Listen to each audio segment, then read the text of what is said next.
മൂന്ന് അനുഭവം നടക്കുന്നത് എവിടെയാ? നമ്മൾ ഇരിക്കുന്നതിന്റെ തൊട്ടുമുമ്പിൽ ഈ മതില് മാത്രമേ തടസ്സമുള്ളൂ. ഈ മണ്ണിന്റെ അടിയിൽ നടക്കുന്ന സംഭവമാണ് പറയാൻ പോകുന്നത്. കലൂര് പള്ളിയുടെ തൊട്ടടുത്ത് നടക്കുന്ന, ഇതെവിടെ നടക്കുന്നതാണ്? ആർട്ടിക്കലല്ല, അന്റാർട്ടിക്കലല്ല, പസഫിക്കലല്ല, ആർട്ടിക്കലല്ല. ഞാൻ ഈ പറയുന്ന സംഭവം നടക്കുന്നത് ഈ കാണുന്ന മണ്ണിന്റെ അടിയിലാണ്. ഈ മണ്ണിന്റെ അടിയിൽ നടക്കുന്ന, അതിൽ നിന്ന് 10 മീറ്റർ അടുത്ത് നിൽക്കുന്ന നാം അറിയുന്ന സംഭവമാണ്. അതുകൊണ്ടില്ല എന്ന് നിഷേധിക്കരുത്. ഈ ഭൂമിയിൽ തന്നെ നീ കാണാത്ത എത്രയോ നിരവധിയാണെന്ന് അള്ളാഹുവിന്റെ വിശുദ്ധ ഖുർആൻ. ഏതായാലും നമ്മൾ ഒരു ദിവസം മരിച്ച് എന്റെ പ്രിയപ്പെട്ട സഹോദരങ്ങളെ ഖബറിലേക്ക് കൊണ്ടുപോകും. ഖബറിലേക്ക് കൊണ്ടുപോയി വെച്ചാൽ ലോകത്ത് നാം എല്ലാവരും ഒരു ദിവസം ഒരു യാത്ര ചെയ്യും. ഒടുക്കത്തെ യാത്ര, അവസാനത്തെ യാത്ര. ഇതേവരെ സ്വന്തമായി നടന്ന നിന്നെ 4 പേരുടെ തോളിലേറ്റി ലാ ഇലാഹ ഇല്ലല്ലാഹ് എന്ന് പറഞ്ഞ് ദിക്ർ ചൊല്ലി കല്ലൂര് പള്ളിയുടെ മുമ്പിൽ കൊണ്ടുവരും. ഇല്ലേ? ദുനിയാവിൽ ആരും നോക്കാത്തവരാണെങ്കിലും ഞാൻ ബർസഖിലോട്ട് കടന്നു പോവാണ്. അപ്പൊ നമ്മൾ തീരുമാനിച്ചോണം, അല്ലാഹുവേ ഇനി പറയാൻ പോകുന്ന രഹസ്യങ്ങൾ ഞാൻ അംഗീകരിക്കാതിരിക്കാനുള്ള കാരണം എനിക്കറിയാൻ പാടാത്ത പലതും ദുനിയാവിൽ തന്നെ ഉണ്ടെന്നുള്ള ഓർമ്മയോടുകൂടി വേണം ഇനി പറയുന്ന കാര്യങ്ങൾ ശ്രദ്ധിച്ചു കേൾക്കാൻ. ഈ ഭൂമിയിൽ നിന്ന് വിട പറഞ്ഞു പോകുന്ന നാം 4 പേരുടെ തോളിലേറി മരണത്തിന്റെ അടിമയായി ഈ മരണത്തോട് മല്ലടിച്ചു കഴിയുന്ന നാം മരണത്തോടെ വിട പറഞ്ഞ് 4 പേരുടെ തോളിലേറി നിന്നെ കൊണ്ടുപോവുകയാണ്. തൽബിയത്ത് ചൊല്ലി ലാ ഇലാഹ ഇല്ലല്ലാഹ്, ലാ ഇലാഹ ഇല്ലല്ലാഹ്. സന്തൂക്ക് കട്ടിലേറി നാം വരികയാണ്. റോഡിലൂടെ പോകുന്ന സമയത്ത് നടന്ന് നടന്ന് ഓരോരുത്തരുടെ ചുമലുമാറി ക്യാ ഹേ ദസ്തൂർ ദുനിയാ ഖദാറേ മർന ദം ദക്കി സീനേ ന പൂച്ചാ ബൈദ മരനെ കോ മയ്യത്ത് കോ മേരി ലോക സർ പേ ഉഡായേ ഹുയേ തേ. ഇത്രയും നാൾ എന്നെ തിരിഞ്ഞു നോക്കാത്തവൻ എന്നെ തോളിലെടുത്ത് വെച്ചുകൊണ്ട് നടന്നു പോവുകയാണ്. നടന്നവൻ പള്ളി മുമ്പിലെത്തി. എല്ലാവരും നിന്റെ പുറകിൽ വെച്ച് 2 റക്അത്ത് നിന്റെ പുറകിൽ നിന്ന് നമസ്കരിക്കും. അവസാനം എല്ലാവരും കൂടെ കൂടിയെടുത്തിട്ട് കല്ലൂർ പള്ളിയുടെ ജുമാ പള്ളിയുടെ ഖബർസ്ഥാനിലേക്ക് കൊണ്ടുവന്ന് നിന്നെ വെച്ച് കഴിയുമ്പോ സഹോദരങ്ങളെ, എങ്ങനെയാണെങ്കിലും ഒരു ദിവസം നടന്നേ പറ്റുകയുള്ളൂ, ഒരു ദിവസം വന്നേ പറ്റുകയുള്ളൂ. അതറിയണമെങ്കിൽ ഇൻഷാ അല്ലാഹ് അടുത്ത വെള്ളിയാഴ്ച കല്ലൂർ ജുമാ മസ്ജിദിൽ വന്നിട്ട് ജുമാ നമസ്കാരം കഴിഞ്ഞ് തിരിച്ചിറങ്ങുമ്പോ ഇടതുഭാഗത്ത് നിൽക്കുന്ന ഖബർസ്ഥാനിലോട്ടൊന്ന് തിരിഞ്ഞു നോക്കണം. അവിടെ നിൽക്കുന്ന ഖബറിന്റെ തലഭാഗത്ത് എത്രയോ മൈലാഞ്ചി ചെടികളാണ് മുളച്ചു നിൽക്കുന്നത്. ഖബറിന്റെ തലഭാഗത്ത് എത്രയോ മൈലാഞ്ചി ചെടികൾ. ഒന്ന് നോക്കുക, നിരന്ന് നിൽക്കുന്ന മണൽക്കാടിലേക്ക് എത്രയോ മൈലാഞ്ചി ചെടികളാണ് ഖബറിന്റെ തലഭാഗത്ത് മുളച്ചു നിൽക്കുന്നത്. ആ മൈലാഞ്ചി ചെടി നിന്നെ നോക്കി ചിരിക്കുന്നത് കാണാം. വെള്ളിയാഴ്ച ജുമാ കഴിഞ്ഞ് കല്ലൂർ ജുമാ മസ്ജിദിൽ നിന്നിറങ്ങുമ്പോ, അല്ലെങ്കിൽ വേങ്ങോട് ജുമാ മസ്ജിദിൽ നിന്നിറങ്ങുമ്പോ പള്ളിപ്പറമ്പിൽ പരന്നു കിടക്കുന്ന മൈലാഞ്ചി ചെടികൾ നിന്നെ നോക്കി ചിരിക്കുന്നത് കാണാം. മൈലാഞ്ചി ചെടികൾ നിന്നെ നോക്കി പരിഹസിക്കുകയാണ്. ഖബർക്കാട്ടിലെ മൈലാഞ്ചി ചെടിക്ക് പറയാനുള്ള കഥ എന്താണ്? പെങ്ങളെ, കടൽ കടന്നു വന്ന വിദേശ സംസ്കാരത്തിന്റെ കഥ കണ്ടാൽ പോരാ, ഖബറിലേക്ക് കിടക്കുന്ന ഖബർസ്ഥാനിൽ കിടക്കുന്ന മൈലാഞ്ചി ചെടിയുടെ കഥ കേൾക്കണം. ആ കഥയാണ് വല്ലാത്ത കഥ. ഖബറിൽ കിടക്കുന്ന മൈലാഞ്ചി ചെടി നിന്നോട് പറയുന്നത് എന്താ? എടാ, നെഞ്ചും വിരിച്ചുകൊണ്ട് നീ എന്റെ മുമ്പിലൂടെ നടന്നു പോകുന്നുവോ? നീ ഒരിക്കലും ഇവിടെ വന്ന് കിടക്കില്ല എന്ന് നീ ധരിക്കുന്നുവോ? എടാ, നിന്നേക്കാൾ വലിയ കൊലകൊമ്പന്റെ, നിന്നേക്കാൾ വലിയ ലക്ഷാധിപതിയുടെ, നിന്നേക്കാൾ നെഞ്ചും വിരിച്ചുകൊണ്ട് ഇതിലെ നടന്നു പോയവന്റെ തലയ്ക്കുള്ളിലെ വളം വലിച്ചെടുത്തിട്ടാണടാ ഞാനിവിടെ മുളച്ചു നിൽക്കുക. ഖബറിൽ കിടക്കുന്ന മൈലാഞ്ചി ചെടിക്ക് പറയാനുള്ളത് ഈ കഥയാണ്. എത്ര കൊലകൊമ്പന്മാരുടെ തലക്കുള്ളിലെ തലച്ചോറാണ് ഈ നിൽക്കുന്ന വൃക്ഷത്തിന്റെ പുട്ടി എന്നറിയുമോ? കണ്ണു തുറന്നു നോക്കുക. ഖബറടക്കുമ്പോൾ വലതുഭാഗത്ത് തലഭാഗത്ത് നാം കുരിച്ചിട്ട മൈലാഞ്ചി ചെടിയുടെ 2 കമ്പുകൾ എങ്ങനെയാണിത് പറന്ന് പന്തലിച്ചൊരു വൃക്ഷമായത്? എങ്ങനെയാണ് ഇത്ര കാതലുള്ള ഒരു വൃക്ഷമായി മാറിയത്? എത്ര കൊലകൊമ്പന്മാരുടെ തലച്ചോറിലെ വളമാണെന്നറിയുമോ? നാളെ നീയും ഇതേപോലെ വന്നിവിടെ കിടക്കും. നിന്റെ തലച്ചോറിലെ വളം ഞാൻ വലിച്ചെടുക്കുമടാന്ന് ഇപ്പോൾ ഇരിക്കുന്ന ഈ മരങ്ങൾ പോലെ നമ്മളോട് പറയുമ്പോ, ദുനിയാക്കേ മുസാഫിർ മനസിൽ തരി ഖബർ ഹേ दुनिया में कई सरगना लाखों करोड़ आए बाकी रहा न कोई मिट्टी से सो रही है. ഏ ദുനിയാവിലെ യാത്രക്കാരാ, നടന്ന് നടന്ന് നടന്ന് നീ വന്നെത്താനുള്ളത് ഇവിടേക്കാ. വരവാണ്. നീ ഓരോ കാലടി മുന്നോട്ട് വെക്കുമ്പോഴും അത് നിന്റെ കബറിലേക്കുള്ള വരവാണെന്ന് പറഞ്ഞ പോലെ നടന്ന് നടന്ന് നടന്ന് നമ്മൾ കബറിലെത്തി ചേർന്നിടും. നാള് കൊഴിയും തോറും നമ്മുടെ ആയുസെണ്ണം കുറഞ്ഞിടും. ഓരോ നാള് കൊടിയുമ്പോ ആയുസ് കുറയുകയാണ്. ഒരു കാലം മുന്നോട്ട് വെക്കുമ്പോ ആയുസ്സിൽ നിന്ന് ഒരടി കുറയുകയാണ്. നീ കബറിലേക്ക് വരേണ്ടവനാണ്, ഇവിടേക്ക് വരേണ്ടവനാണ്. എല്ലാവരും വന്ന് കിടക്കേണ്ട കബറാണ്. ഒരു ദിവസം ഈ ശരീരം കൊണ്ടുപോയി ഈ മണ്ണിലോട്ട് ചേർത്ത് വെക്കുമ്പോ മണ്ണാൽ തുടങ്ങിയവനെ മണ്ണിൽ പോയി ഒടുങ്ങുക. നീ മണ്ണിൽ തുടങ്ങിയവനാണ്, നീ മണ്ണിൽ പോയി ഒടുങ്ങേണ്ടവനാണ്. ഒരു ദിവസം എല്ലാവരും കൂടി ഈ ശരീരം എടുത്തിട്ട് 6 അടി മണ്ണെന്ന് പറയുന്ന ആലമുൽ ബർസഖ് എന്ന 4ാമത്തെ ഘട്ടത്തിലേക്ക് ശരീരം എടുത്തിട്ട് കബറിന്റെ മുകൾ ഭാഗത്ത് ആളുകൾ നിരന്ന് നിൽക്കും. ഈ ശരീരം എടുത്തിട്ട് കബറിന്റെ ഉള്ളിലേക്ക് നിന്റെ 4ാമത്തെ ലോകമാണ്. 4ാമത്തെ ലോകം വളരെ കുടുസാണ് സഹോദരങ്ങളെ. കൈ നീട്ടാനിടമില്ല, കാല് നീട്ടാനിടമില്ല. കൈ പൊക്കിയാലും മുകളിന്റെ മൺതിട്ടയിൽ കിടക്കുന്ന 6 അടി മാത്രമുള്ള ഒരു ചെറിയ ലോകമാണ് 4ാമത്തെ ലോകം. നിന്റെ ജീവിതത്തിന്റെ ഏറ്റവും കുടുസായ ലോകമാണ്. നിന്റെ ശരീരമെടുത്ത് മണ്ണിലോട്ട് വെക്കുമ്പോ ആദരവായ റസൂലുള്ളാഹി പറയുന്ന ഇമാം അഹ്മദ് ഉദ്ധരിക്കുന്ന ഹദീസാണ്. നിന്റെ 4ാമത്തെ ലോകത്തിൽ കൊണ്ട് കയ്യത്തെടുത്ത് മണ്ണിലോട്ട് വെക്കുമ്പോ ആ കബറിലുണ്ടാകുന്ന ഒന്നാമത്തെ അനുഭവം ആദരവായ പ്രവാചകൻ പറയുന്നു, ആ കബർ മനുഷ്യനെ കെട്ടിപ്പിടിക്കുമെന്ന് നബി മുഹമ്മദ് റസൂലുള്ളാഹ്. 4ാമത്തെ ലോകത്ത് നടക്കാൻ പോവാൻ. ഈ രഹസ്യം കേട്ടോളീൻ. മയ്യത്തെടുത്ത് വെച്ചാൽ ഒരു കബറിലേക്ക് വെച്ചാൽ 3 അനുഭവമാണ്. ഒന്നാമത്തെ അനുഭവം ഏതാ? സാധാരണ നമ്മുടെ വീട്ടിലൊരു അതിഥി വന്നാല് നമ്മൾ അതിഥിയെ സ്വീകരിക്കും. എങ്ങനെയാ സ്വീകരിക്കുന്നത്? ചില ആളുകൾ മുസാഫത്ത് ചെയ്യും, ചില ആളുകൾ ക്ഷയിക്കാണ്ട് കൊടുക്കും, ചില ആളുകൾ അറബികളൊക്കെയാണ് ഇങ്ങനെ കെട്ടിപ്പിടിക്കും. ഒരു കെട്ടിപ്പിടുത്തമാണ്. നമ്മളൊക്കെ ആദ്യമായിട്ട് അറേബ്യയിൽ ചെന്നിറങ്ങുമ്പോൾ അറബികളുടെ യഥോചിത സംസ്കാരം, അറേബ്യൻ സംസ്കാരം എന്താ? അവനെ കെട്ടി അങ്ങ് പിടിക്കും, ഇല്ലേ? അബ്ദുള്ള ആ കെട്ടിപ്പിടിക്കണാണ്. 4 വർഷം കഴിയുമ്പോൾ അറബി എത്തിങ്ങാനേലും അവൻ നാട്ടിൽ. അപ്പോ ഓരോരുത്തരും അതിഥി വരുമ്പോ ആതിഥേയന് ഒരു സംസ്കാരമുണ്ട്. ദക്ഷിണാഫ്രിക്കയില് മോങ്കോള എന്ന് പറയുന്ന ഒരു ചെറിയ ഗ്രാമമുണ്ട്. അവിടെ അതിഥിയെ സ്വീകരിക്കുന്ന എങ്ങനെയാണെന്നറിയാവോ? ആരും ആ സ്ഥലത്തേക്ക് പോവരുത്. അവിടെ അതിഥിയെ സ്വീകരിക്കുന്നത്, വരുന്ന അതിഥി വീടിന്റെ സ്റ്റെപ്പ് ഉണ്ടല്ലോ, ആ സ്റ്റെപ്പിന്റെ മുമ്പിൽ ഇങ്ങനെ കവിഴ്ന്ന് കിടക്കണം. വീട്ടുകാരൻ 3 പ്രാവശ്യം അവനെ ചവിട്ടി അകത്ത് കയറും, വെളിയിലിറങ്ങും, വീണ്ടും അകത്ത് കയറും, വീണ്ടും വെളിയിലിറങ്ങും. ദക്ഷിണാഫ്രിക്കയിലെ മൊങ്കോള എന്ന് പറയുന്ന ഗ്രാമത്തിലെ ആതിഥേയ സൽക്കാരമാണ്. അതുകൊണ്ട് ആ ഭാഗത്തേക്ക് മാത്രം ആരും വിസ എടുക്കണം. അങ്ങനെ ഓരോ വിചിത്രമായ ചില ഭാവ വ്യത്യാസങ്ങളൊക്കെ ഉണ്ടാവും.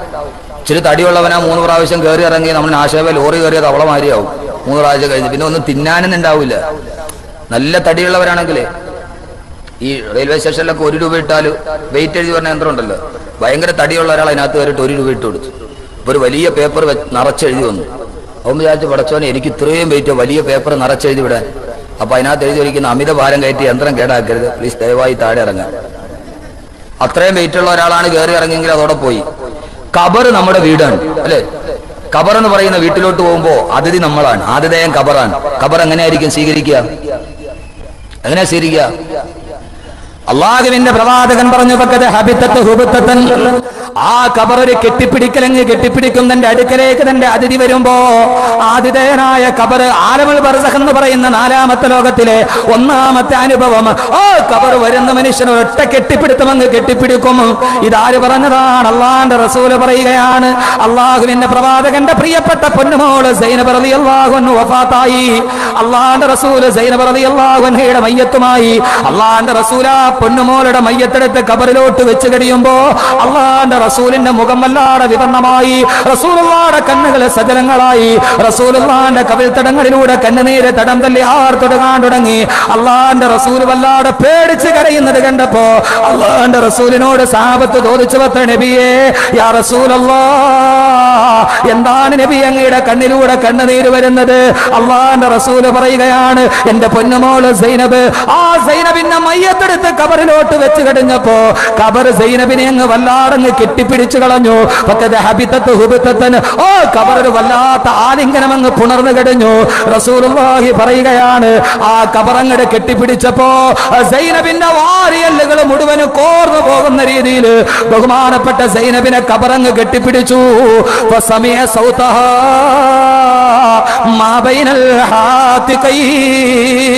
അല്ലാഹുവിന്റെ റസൂൽ പറഞ്ഞു, സൈനബിനെ കബറങ്ങ് കെട്ടിപ്പിടിച്ചപ്പോ സൈനബിന്റെ വാരിയല്ലുകൾ പരസ്പരം കൂടിയിട്ട് നെഞ്ചിൻ കൂട് തകർന്നു പോയി.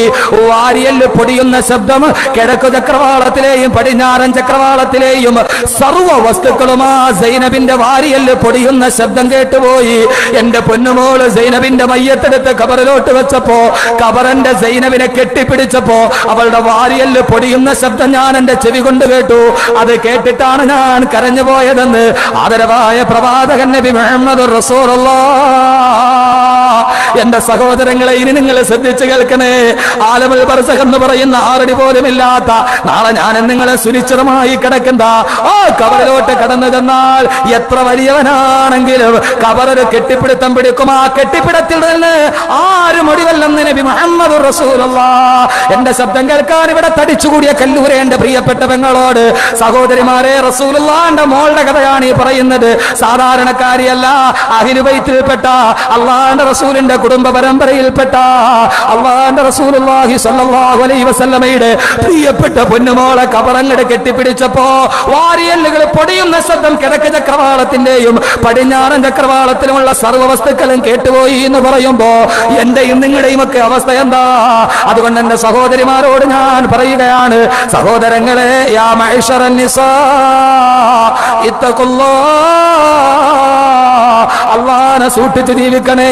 എന്റെ സഹോദരിമാർക്ക് വേണ്ടി ഞാൻ 5 ദിവസം വേല പറഞ്ഞിട്ട്, അഹമ്മദ് കബീർ ബാക്കവി 5 ദിവസം വേലേറ്റിട്ട് ഞങ്ങൾക്ക് വേണ്ടി ഒന്നും പറഞ്ഞില്ല എന്ന പരാതി വേണ്ട.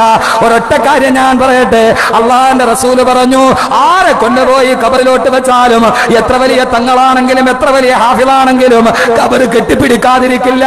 ഈ കബറിന്റെ കെട്ടിപ്പിടുത്തത്തിൽ നിന്ന് ഇതേവരെ ആരും ഒഴിവായിട്ടില്ല. ഒരേ ഒരാളൊഴികെ ഒരാളെ മാത്രം കബർ കെട്ടിപ്പിടുത്തത്തിൽ നിന്ന് ഒഴിവാക്കിയെന്ന് ലോകത്തിതേവരെ കള്ളം പറഞ്ഞിട്ടില്ലാത്ത മുഖ്ബിറെ സാദിഖ് നബി മുഹമ്മദ് റസൂലുള്ളാഹ്. ആര് പോയാലും കബർ കെട്ടിപ്പിടിക്കും. ഞാനാണെങ്കിലും നിങ്ങളാണെങ്കിലും. അള്ളാഹു കാത്തുരക്ഷിക്കട്ടെ. സൈനബ് റളിയല്ലാഹുവിന്റെ അവസ്ഥ ഇതാണ്. പിന്നെ നമ്മുടെ കാര്യം പറയണോ? റസൂലുള്ളാഹി പറഞ്ഞു, എല്ലാരെയും കബർ ഇങ്ങനെ ഞെരുക്കും, പക്ഷെ ഒരാളൊഴികെ ഒരാളെ മാത്രം കബർ വെച്ചിട്ട് ഞെരുക്കില്ല. അതാരാ?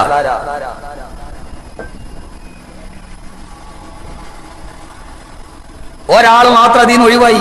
ആരാണത്? റസൂലുള്ളാഹി. റസൂലുള്ളാഹിക്ക് ഒഴിവാണല്ലോ, ഇതിനൊക്കെ അത് പറയേണ്ട കാര്യമില്ലല്ലോ. ഞാൻ തൽക്കാലം നിങ്ങളെ വിടുകയാണ്. എന്റെ സഹോദരിമാർ ഇങ്ങോട്ട് ശ്രദ്ധിക്കും.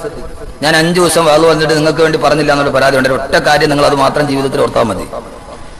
ഇത്രയേറെ ആളുകൾ ഉണ്ടായിട്ടും അതിൽ നിന്ന് ഒഴിവായത് ഒരു സ്ത്രീയാണ്. ആരാണ് ആ സ്ത്രീ? ഒരേ ഒരു സ്ത്രീക്ക് മാത്രം ഒഴിവാക്കി കൊടുത്തു അള്ളാഹു. ഒരു സ്ത്രീ ഉന്നതിയിലെത്തിയാൽ എവിടം വരെ എത്താമെന്നുള്ളതിന്റെ തെളിവാണിത്. ഒരു സ്ത്രീ, അവൾ സ്ത്രീ ആയാൽ, സഹോദരങ്ങളെ, സ്ത്രീകളുടെ പദവി എന്താണ്? അള്ളാന്റെ റസൂല് ജനിച്ചത് മക്കയിലാണ്. റസൂലുള്ള കബറടക്കപ്പെട്ടതോ മദീനയിലാണ്. റസൂലുള്ളാഹി ഇബ്രാഹിം നബിയാണ് കഅബാലയം പണിതത്. പക്ഷെ ഇബ്രാഹിം നബിയുടെ കബർ കഅബാലയത്തിന്റെ മുമ്പിലാകാൻ അല്ലാഹു തൗഫീഖ് കൊടുത്തില്ല. ഇബ്രാഹിം നബിയുടെ കബറിടം ഫലസ്തീനിലാണ്. കഅബാലയം പണിത ഇബ്രാഹിം നബി. ആ ഇബ്രാഹിം നബിയുടെ കഅബാലയത്ത് മുറ്റത്ത് കിടന്നുറങ്ങിയില്ല, ഫലസ്തീനിലാണ് കിടന്നുറങ്ങിയത്. ലോക മുസ്ലിമീങ്ങൾ 168 കോടി മുസ്ലിമീങ്ങൾ നെഞ്ച് തിരിച്ചു വെച്ചിരിക്കുന്ന കഅബാലയത്തിന്റെ മുറ്റത്ത് അന്ത്യവിശ്രമം കൊള്ളാൻ അള്ളാഹു ലോകത്ത് ആർക്കെങ്കിലും ഒരു മഹാഭാഗ്യം കൊടുത്തിട്ടുണ്ടെങ്കിൽ ആ മഹാഭാഗ്യം വാങ്ങിച്ചത് ഒരു കറുമ്പി പെണ്ണായിരുന്നു. കറുകറുത്ത ഒരു പെണ്ണ്, ബീവി ഹാജർ റളിയല്ലാഹു അൻഹാ. വേറെ ആരെയും കബറില്ല കഅബാലയത്തിന്റെ മുറ്റത്ത്. കഅബാലയത്തിന്റെ മുറ്റത്ത് കബറടക്കപ്പെട്ടത് ഒരു സ്ത്രീയാണ്. ഒരു സ്ത്രീ എന്ന് മാത്രമല്ല, ഒരു കറുകറുത്ത അമേലു വർഗത്തിൽപ്പെട്ട അടിമപ്പെണ്ണ് ബീവി ഹാജർ റളിയല്ലാഹു അൻഹാ. അള്ളാന്റെ റസൂലിന്റെ വഫാത്തിനും അടുത്ത കാലഘട്ടത്തിലെ സഹാബികളുടെ വഫാത്തിനും ശേഷം ഇസ്ലാമിക ലോകത്ത് ഏറ്റവും കൂടുതൽ ഇൽമുണ്ടായിരുന്ന വ്യക്തി ഒരു പെണ്ണായിരുന്നു ബീവി ആയിഷ റളിയല്ലാഹു അൻഹാ. എന്റെ പ്രിയപ്പെട്ട സഹോദരങ്ങളെ, സഹോദരിമാരെ, അള്ളാഹുവിന്റെ വിശുദ്ധനായ പ്രവാചകൻ പറഞ്ഞു അതിൽ നിന്ന് രക്ഷപ്പെട്ടത് ഒരു പെണ്ണായിരുന്നു. ആരായിരുന്നു ആ പെണ്ണ്? അള്ളാഹുവിന്റെ പ്രവാചകൻ പറഞ്ഞു, ഇല്ലാ ഫാത്തിമ ബിൻത് അസദ് റളിയല്ലാഹു അൻഹാ. ഫാത്തിമ ബിൻത് അസദ് റളിയല്ലാഹു അൻഹയൊഴികെ, ഫാത്തിമ ബിൻത് അസദ് റളിയല്ലാഹു അൻഹയൊഴികെ ആരാണ് ഒഴിവായത്? റസൂലുള്ളാഹിയുടെ മോള് ഫാത്തിമയല്ല. റസൂലുള്ളാഹിയുടെ മോള് ഫാത്തിമയല്ല, ഫാത്തിമ ബിൻത് അസദ് റളിയല്ലാഹു അൻഹാ അള്ളാഹുവിന്റെ റസൂലിന്റെ പോറ്റുമ്മയാണ്. അലി റളിയല്ലാഹു അൻഹുവിന്റെ മാതാവാണ്. അബൂ താലിബിന്റെ ഭാര്യയായ അലി റളിയല്ലാഹു അൻഹുവിന്റെ മാതാവായ ഫാത്തിമ ബിൻത് അസദ് റളിയല്ലാഹു അൻഹാ അവര് മാത്രം അതിൽ നിന്ന് രക്ഷപ്പെട്ടു പോയി. ഫാത്തിമ ബിൻത് അസദ് റളിയല്ലാഹു അൻഹയുടെ മയ്യത്ത് സംസ്കരിക്കുമ്പോ അള്ളാഹുവിന്റെ റസൂൽ എല്ലാത്തിനും കൂടെയുണ്ട്. മയ്യത്ത് പൊതിഞ്ഞത് റസൂലുള്ളാഹിയാണ്, മയ്യത്ത് ചുമന്നതും റസൂലുള്ളാഹിയാണ്. എന്തോ ഒരു ഭാഗ്യമാണെന്നറിയുമോ? ജിബ്രീൽ വന്നിരുന്ന ചുമലിൽ കയറി യാത്രയായി ഖബറിലേക്ക് ഫാത്തിമ ബിൻത് അസദ് റളിയല്ലാഹു അൻഹാ. ചില സമയത്ത് റസൂലുള്ളാഹി മയ്യത്തിന്റെ മുമ്പിൽ നടക്കും, ചിലപ്പോൾ പുറകിൽ നടക്കും. കാരണം അള്ളാഹുവിന്റെ റസൂലിന്റെ പോറ്റുമ്മയാണ്. ആമിന ബീവി മരണപ്പെട്ടതിന് ശേഷം അള്ളാഹുവിന്റെ റസൂലിന് എല്ലാ നന്മകളും ചെയ്തു കൊടുത്ത ബഹുമാനപ്പെട്ട ഫാത്തിമ ബിൻത് അസദ് റളിയല്ലാഹു തആല അൻഹാ അള്ളാഹുവിന്റെ റസൂൽ നേരെ ഫാത്തിമ ബിൻത് അസദിന്റെ മയ്യത്തുമായി ഖബർസ്ഥാനിലെത്തി. അവിടെ എത്തിയ റസൂലുള്ളാഹി മയ്യത്ത് ഖബറിന്റെ കരയിൽ വെച്ചു. എല്ലാവരും നോക്കി നിൽക്കുമ്പോ അള്ളാഹുവിന്റെ റസൂൽ ഖബറിലേക്ക് ചാടി ഇറങ്ങി. എന്നിട്ട് റസൂലുള്ളാഹി സ്വല്ലല്ലാഹു അലൈഹി വസല്ലം ഇമാം അഹ്മദ് ഉദ്ധരിക്കുന്ന ഹദീസാണ്. അള്ളാഹുവിന്റെ റസൂൽ സ്വല്ലല്ലാഹു അലൈഹി വസല്ലം ഖബറിലോട്ടിറങ്ങി റസൂലുള്ളാഹി അവിടുത്തെ കുപ്പായം ഊരി മാറ്റിയപ്പോ റസൂലുള്ളാഹിയുടെ റിസാലത്തിന്റെ സൂര്യനേക്കാൾ ചന്തമുള്ള ശരീരമുണ്ടല്ലോ, ആ ശരീരം വെളിവായി റസൂലുള്ളാഹിയുടെ കമീസില്ല. അള്ളാഹുവിന്റെ റസൂൽ കമീസ് ഊരി മാറ്റിയിട്ട് ആ ഖബറിന്റെ അകത്തേക്ക് റസൂലുള്ളാഹി അങ്ങ് നീണ്ടു നിവർന്ന് കിടന്നു. എന്നിട്ട് റസൂലുള്ളാഹി ഖബറിൽ കിടന്നിട്ട് അങ്ങ് ഉരുളാൻ തുടങ്ങി. ആ ഖബറിൽ കിടന്ന് റസൂലുള്ളാഹി റിസാലത്തിന്റെ ശരീരമായിട്ട് ഉരുളാൻ തുടങ്ങി. മദീനത്തിന്റെ മണലാരുണ്യം പോലും കണ്ടുകൊണ്ട് നാണം കുടുങ്ങി നിന്ന് റസൂലുള്ളാഹിയുടെ റിസാലത്തിന്റെ തൂവെളിച്ചം മദീനത്തിന്റെ ഈത്തപ്പന മരങ്ങൾ പോലും തടലിട്ട് കൊടുത്ത റസൂലുള്ളാഹിയുടെ റിസാലത്തിന്റെ പൂശരീരം ആ മണ്ണിലോടങ്ങ് ചേർന്ന് കഴിയുമ്പോ ഫാത്തിമ ബിൻത് അസദിന്റെ മയ്യത്ത് കരയിലിരിക്കുകയാണ്. അവിടെ മലർന്നു കിടന്നുകൊണ്ട് റസൂലുള്ളാഹി ആകാശത്തേക്ക് കൈകൾ ഉയർത്തി. എന്നിട്ട് അല്ലാഹുവിന്റെ റസൂൽ ദുആ ചെയ്തു അത്രേ, അല്ലാഹുവേ